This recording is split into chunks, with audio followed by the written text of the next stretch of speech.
Welcome back to the Panel's Choice. Here we ask each panel member to pick a topic from this week that they feel is important to discuss. We'll start with Donna's pick. Shareholder activists in California have sued the state over a new law that requires quotas on corporate boards for race and sexual orientation.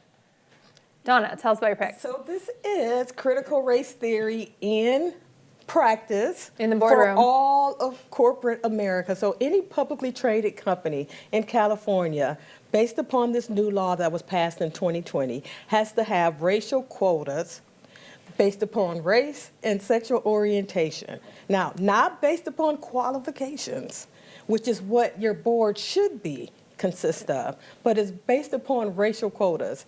And so these activists, which is the National Center for Public Policy Research and the Pacific Legal Foundation, are suing to overturn this. Now, think about this. This is the same failed experiment that the Biden administration has, where they pick people based upon checking a box, not upon qualifications. And it's been destroying our country. So they're determined to destroy corporate America in the same manner.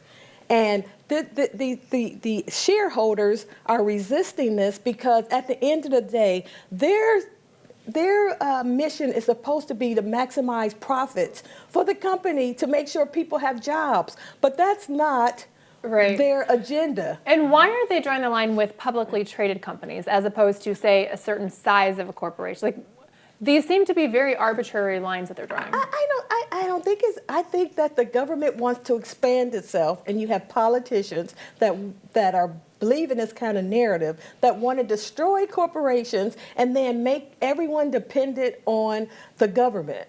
And so if they can destroy a corporation from the inside, then they can expand their base and have individuals that are beholden to them the rest of their lives. Have you seen responses from companies, like we saw Tesla leave and go to Texas, or in the process of doing that?